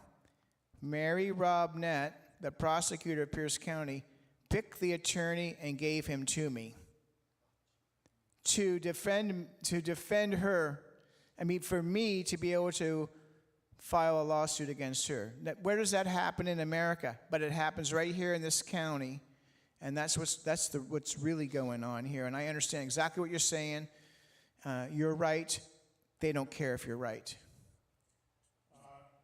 Excuse me for not introducing myself. For those of you who I have not met or don't know, my name is Blaze Dornish. I've been a longtime friend of Sheriff Max. I'm here from Pennsylvania because I'm interested in the battle that you guys are faced with.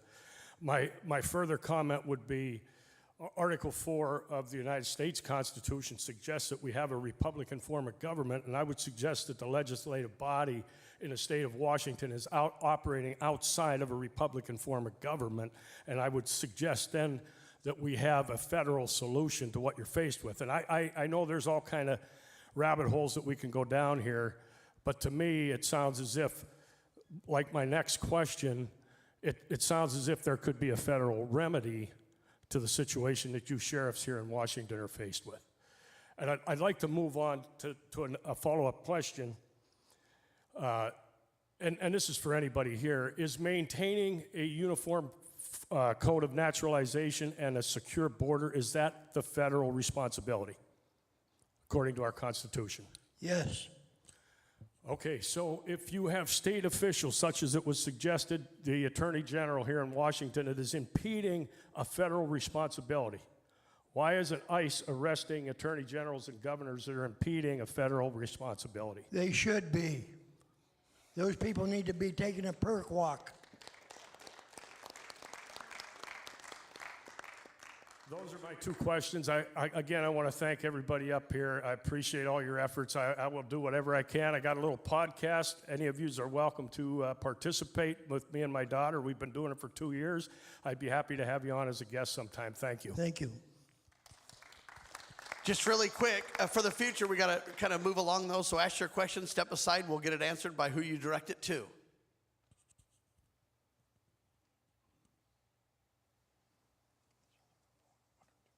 Hey everybody, thanks for being here. Jared Sessler, I'm from Eastern Washington, running for Congress. Very much appreciate our sheriffs and believe absolutely 100% in what's called layered cake federalism versus marble cake federalism, which is really what we're talking about. General, I have one question for you. You talked about complacency, apathy, and obedience in that process. The question I have is, and just sort of the history of that, and you talked about some different, countries and empires that have gone through that. Do we have any examples? And before you answer it, I have another question for the sheriffs, and then I'll go out and you guys can discuss it. But are there any examples in history, General, that you know of where those steps have been circumvented or stopped to give us a little bit of an education of what we can do in this place? So you can think about that for a minute. The question for the sheriffs and anybody else who wants to weigh in. I've lived in Washington pretty much my whole life. I moved here when I was 4 years old. And the place seems like totally lost to me already. I'm very disappointed with it. I love Keith. We're friends. We've been friends for a long time. I love what you're doing. Love the stand you take. Same thing with you, Bob, with what you're doing in Klickitat. It's amazing. Very much appreciate the fight. Can't figure out why a lot of these sheriffs in our state and around the country don't even seem to understand that they are the last line of defense. They are the protective wall that protects the people within their county. Their number one role is to protect the citizens that are within that county. And what that means to me mainly is to protect their constitutional or their natural rights. And I don't know why, and again, I'm not slamming on sheriffs. I love them, love their departments and everything, but it's like, why don't they take that more serious? So my question mainly is, we're not far in this state without some incredible shift in our voting system from the state legislature from having a supermajority. And if that happens, then there's a whole bunch of problems that cascade from that, but you know they're going to change the sheriffs immediately or just abolish sheriffs altogether. There's the other big problem with that is how do you even get conservatives, good conservatives, to even run for office knowing that you have a supermajority and they don't even have to show up. So the problem gets even worse when you end up with a supermajority. So I guess my question with all that pessimism is, what do we do? And I'll just say, for starters, for me, having been involved in politics now, running against these crazy people for the last 4 or 5 years, I am the only really good thing that has come from that is I'm so much closer to Jesus now, and because I see no hope with humanity. I think the Bible is very clear. None of us are good, and I can't remember who was talking about, mentioned communism earlier, and I just want to make this point because it's quite interesting. Communism doesn't exist and it never has existed. Communism is the threat that they use while they're running rickshaw with socialism. Because the true communism is when socialism has gone so well that we no longer need a government. The problem with that is humanity. It'll never happen. And so while they're threatening us with communism, we have this state of socialism where they've taken all of our rights that God has given us. And so my point for bringing that up is we can pray. God says that in James 5, it says the prayer of a righteous man is powerful and effective, and we can do that, and I think we probably all agree. But I also want to know, what else can we do? How can we motivate people to stand up and stand against this so that we can rescue our state, I like to say. So general question to you, again, it's kind of the same thing. I'm an engineer. I want to know what are the steps are that we can solve or fix this problem or stop it from happening. I recently did a documentary on the Klamath River Dam removals that happened in Oregon and California. And one of the questions I asked, they removed 4 dams down there. One of the questions I asked them is, where were the sheriffs? Why did the sheriffs not stop them from blowing up these dams? And so, I think I like to see, I want to take history to try to understand the future or to arm ourselves so that we can be better at defending ourselves in the future. So thank you guys for traveling here. Look forward to a great night with all of you. And if you can answer those questions, we can have a good discussion about that. I appreciate it. Yeah. Yeah, let me just, a couple of quick points. So I think everybody, a lot of people know Sheriff Dar Leaf, out of Michigan.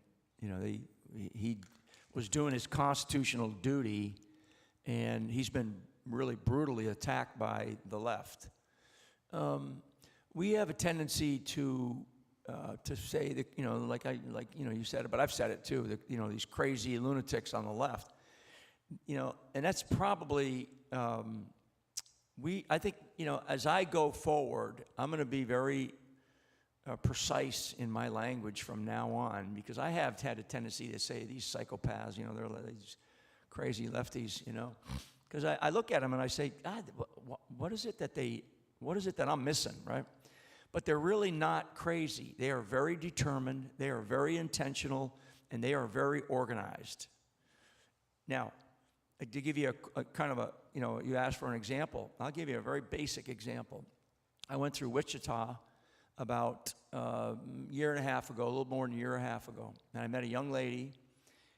We did a big event at a church, and a young lady came up to me, and she wanted to tell me so badly about her story about what they did to take over the school board of Wichita, which is a pretty big city, pretty big area. And she went in with her child to complain to the superintendent. And the superintendent, just kind of patted, hey, little lady, you don't know what you're doing, And she was like desperate to tell this superintendent, who she got an appointment with, to say, hey, my child's coming home and he's talking about all this filth. So after that meeting, after he belittled her in a very inappropriate way, she then, this is her telling me this story, she then went and was absolutely determined to get more involved in her community, and she did. And fast forward to the school board election, she got, and it required 7 to have the majority, she actually got 6 other women just like herself, and they all ran, and they won. They took over the majority. They took over the school board in a city in Wichita, right? And I said, well, what did you do? She's telling me this story, and I said, what did you do? She goes, the very first thing we did, because the school board hires the superintendent. So the very first thing that she did was she brought the superintendent in, and they fired him. She fired him. And she says, hey, little superintendent, right? This is what I'm going to tell you to do. You go to hell. And that's almost verbatim. I mean, it was like that example of an active citizenry that saw a duty and a responsibility to serve our nation in a very smart way at a very local level. Now, the sheriff here, right? He's like him telling this story about how he can't go and sue somebody, right? But he's got 1 million people in his county who voted for him to be in that county. This is where my problem is that we have a lot of people that are just kind of, particularly on our side, that are just kind of going, I don't know if I want to get involved. Because a wealthy person in his county, bringing together a group of people, they could take on the lawsuit for him. They could go sue as citizens against something that he can't do because of the rules that he's under, right? So, but people on our side are so afraid, right? I mean, I could have easily, after going through the hell that I went through, I could have easily said, I ain't doing this shit anymore. Forget it. Excuse me. But I didn't, because I know what we're up against.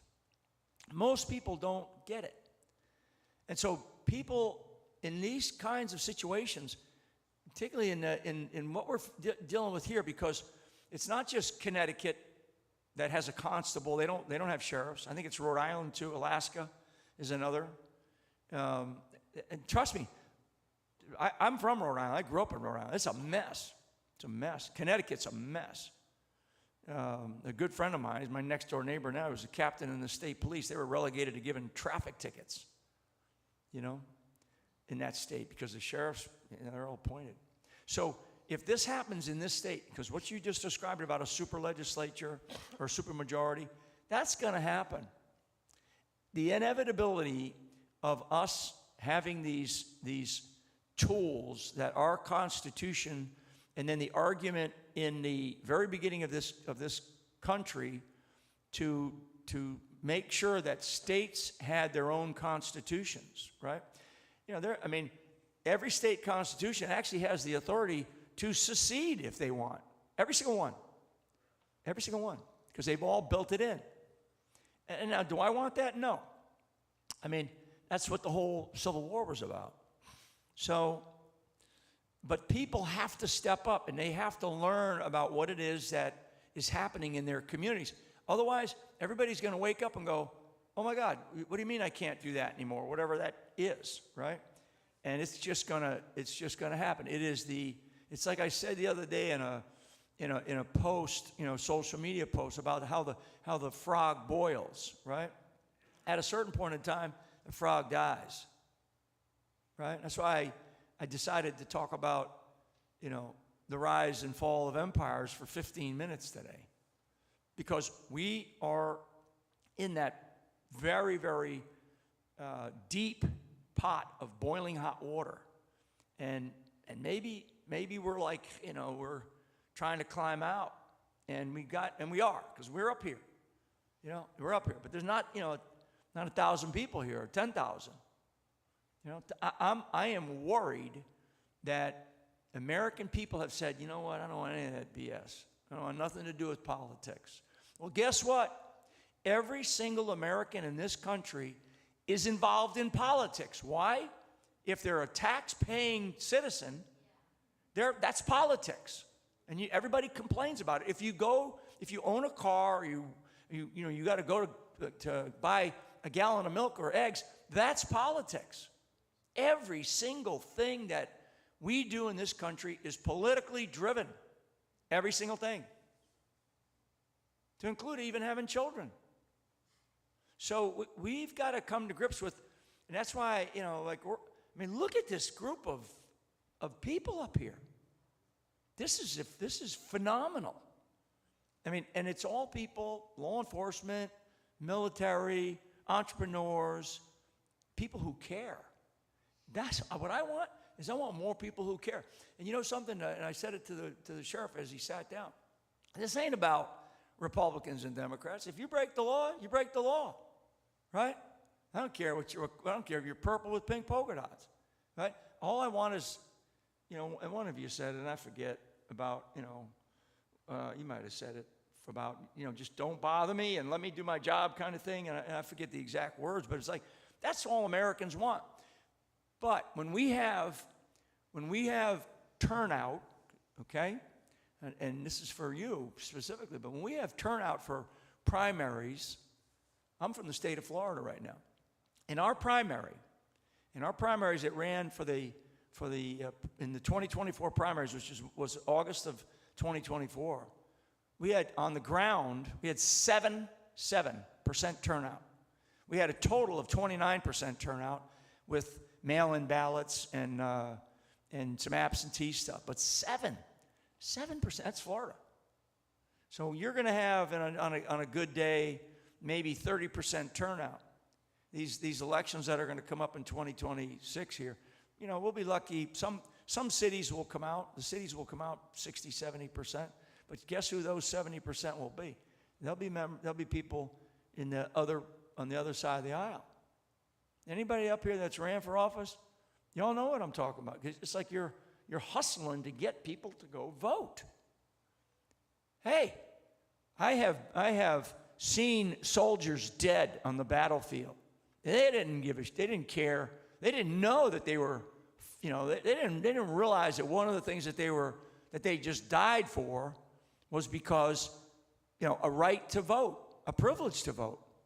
They were just out there doing their thing because because they wanted to have their hometown or their buddies be proud of them. They're dead. It's like anybody in law enforcement that's going through a difficult time. So anyway, I wanted to follow up with what the general was saying. It was against the rules of the county for me to sue the federal government. Said only the county commissioners could represent the county in such issues. But we did it anyway. And, they couldn't prosecute me for it. And so I actually I called the NRA, and I wasn't even a member of the NRA. Don't even care about such memberships. But I told them what I wanted to do in suing the Brady bill. And they said, oh, Sheriff, we've already been preparing the paperwork on this case, and we've been praying that you would call. I said, okay, well, let's do something. So when we actually filed the lawsuit, when my lawyer and the NRA lawyers filed the lawsuit in federal district court in Tucson, Janet Reno's office responded with, I had no standing and that I wasn't able to, and I wasn't allowed to represent the county in any lawsuit. And Judge Roll, the federal district judge there, said, you threatened to arrest him for not obeying your orders that you had no lawful authority to give him in the first place, and then you say he can't defend himself. And the judge said, of course he can defend himself. You're threatening to put him in jail if he doesn't do what you say. And so I believe that you might find something there, Sheriff, and that just might have to do it anyway. God bless you, Sheriff. I think we got another question. Gentlemen, we're online here. Thank you all for being here. And we've got some people asking, what makes you the purveyors of what constitutes our gun control? What makes the sheriff so special in this battle here? Why is it that it's up to you? Well, so you're asking whether or not sheriffs can say, no, I'm not enforcing gun control laws? Because quite frankly, a gun control law is no law at all, but it's also, which one is superior? The legislature of Washington passing a gun control law, or the Second Amendment of the United States Constitution, that every single one of them took an oath to uphold and defend? So, and Article 6 says that the Constitution is the supreme law of the land, and all laws made in pursuance thereof.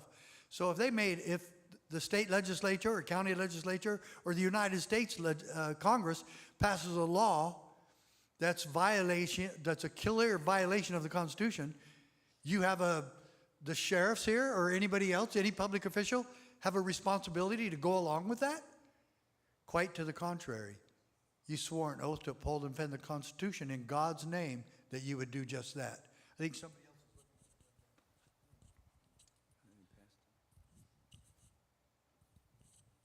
That's a good one. Constitutional sheriffs, elected sheriffs, their job is to uphold the Constitution, intervene when government overreach, when government or even individuals violate citizens' constitutional rights. That sheriff's job is to intervene and fight for the citizens.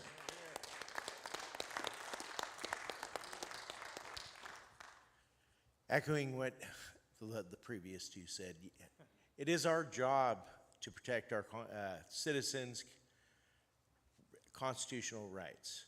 The Constitution is the governing authority of the United States, and we are subservient to that. And all of the rights enshrined within that Constitution are bestowed upon us by our God, Almighty God. And for other men to come in and say, God was wrong, you don't have that right, no. It's our job to hold the line for the people we represent, who put us where we are now. And we wouldn't be here if they didn't want us to protect their rights. So we shall. We'll hold the line. So just a little quick history lesson. The Second Amendment back before 1934, the right to bear arms shall not be infringed, meant the right to bear arms shall not be infringed. Now, one of the best examples of seeing how our constitutional rights have been usurped over the last 100, 150 years is the Second Amendment. Because when you look at that and you say, okay, well, what happened? Well, in 1934, it was the first gun control legislation that took place right after the St. Valentine's Day massacre and attempted assassination. They said, you know what? We need to take the guns, and control guns with law-abiding citizens, because we know that all those criminals who are doing all this activity are going to stop doing this criminal activity because we've passed a law, right? No. Well, since then, we have over 300 federal pieces of legislation, as well as thousands of state and local ordinances, statutes, regulations that are all towards gun control. Okay, so that gives you an idea. And if you want to know how it's rationalized, is it goes to the Supreme Court. And the Supreme Court says, yes, the Constitution doesn't really mean what it says. It really is talking about militias or something else. And so that's how they end up usurping your rights, because they pass an act or a law. They then take it to the Supreme Court and say, well, this is perfectly legitimate, isn't it? The Supreme Court says, yep, you have our blessing. and then your rights go right down the toilet. So that's why we have to come together as a base of people and say, you know what, we are not going to just go along with this, and you have to have a base, because they're absolutely right, is that if you don't have separation of powers, if you don't, as we the people, come together, you are not going to be effective at what we're trying to do here, which is to restore our constitutional republic. I'm going to take a little bit different approach. I presume the person or people who are asking this question recognize the authority of the U.S. Supreme Court. If they do, I'd say that sheriffs have a pretty darn good record, because the Supreme Court has overturned so many state-level gun control laws, I've lost track of the count. Those are the very same laws that sheriffs have stood in the way of to say, no. You're not going to commandeer the resources of this sheriff's office, of this sheriff. You're not going to press upon the people a law that flies in direct conflict with the constitutional protection for self-protection. Now, there are people that want to throw up the militia thing all the time. Go sticking your arm in the den of a bear with some cubs, and let me know how that works out for you. The exact same principle of nature's God and nature's law exists here in mankind. You go poking your face in somebody's house, in their car, in their garage, on their ranch, and you are a threat to them, there's this thing called the castle doctrine. You have a right to defend yourself. And by the way, anybody who wants to usurp that, if the people allow that to advance, then you have already entered socialism. Your free life is in the rearview mirror. I want to thank all of you for coming. I want to remind you all to come back tonight at 6 p.m. Each one of these gentlemen will be speaking. Sam Bushman will have some final words for us. And thank you all for coming out. God bless and keep you all. Let's do it. Okay, let's do that. Let's do it. Here you are. Hello, gentlemen, and I want to thank you first of all, because we need men who are willing to stand up and uphold the Constitution. We need you, so please, thank you. And women, I might add. So we have a problem in our judicial system, and I am a whistleblower of mortgage fraud. We have Sean Taylor, I don't know if he's here, but he's coming here tonight, who's exposed hundreds of billions of dollars in mortgage fraud. Now, I don't see the County of Benton Sheriff here. I would hope he would have been here so that I would have been able to talk to him, because there's so many people, and I'm gonna corner in on the family courts, okay? The family courts and the judges in those courts are criminals. Full-on criminals. I have done an audit on oaths of office across the country, and I can tell you that many of these sheriffs do not take an oath to the Constitution. They take an oath to support it, but not to uphold it. They don't take an oath to uphold it and to protect us from enemies, both foreign and domestic. I have a copy of our ex-sheriff's, County of Benton, Tom Croskery's oath of office.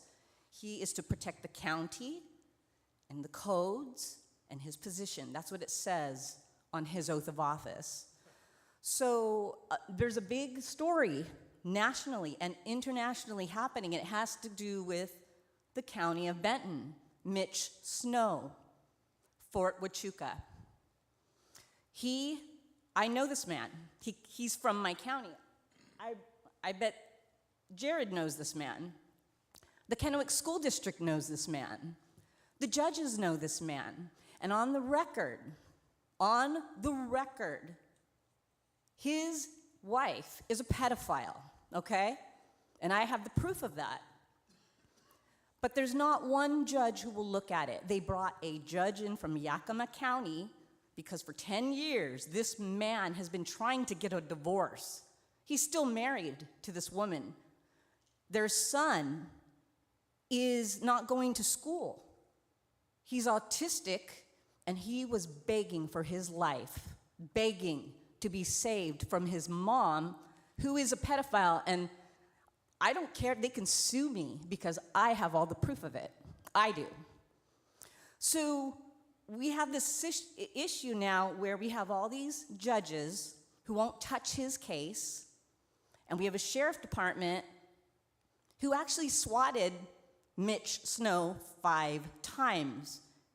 He was absolved from all of it. So there's a rumor that he's a criminal, but that's not true, okay? I've been to his house. He's been to my house. I've known him for a couple of years now.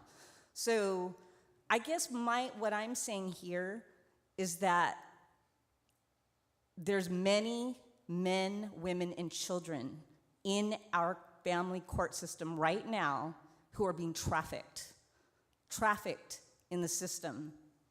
And nobody's here to save him. Nobody's gonna save him, but he's not the only one. What they do is they take the good parent, they go after the good parent, and then the parent that has the money, the loving parent, the protective parent, spends everything they have. And then if you're related to one of these people, because it's very incestuous in our area, if you do that, then you will definitely be the one who gets attacked. Okay, we understand. Is this a question? Yes, so the question is, thank you. So the question is, when does it get to the point where these judges get arrested? Keith Swank has been fighting this himself. These people are corrupt, they're criminals. And so they're breaking the law against God's law and natural law and on codes. So I just want to know, how do codes supersede law, and how do we get help in our areas and for the family courts and the parents who are suffering in the system because of these judges? That's my question. I understand. So the supreme law of the land is supreme. And the only time a edict, a mandate, a whatever you want to call it, some pretend, go look at your Declaration of Independence, pretend legislation is what they call it, tries to interfere with the supreme law of the land, the only people that can stop that are we the people. Okay? Like I said, the sheriff gets his authority when he's elected, but he gets his power from the people. Every bureaucrat anywhere, or even elected officials, get their power from the people.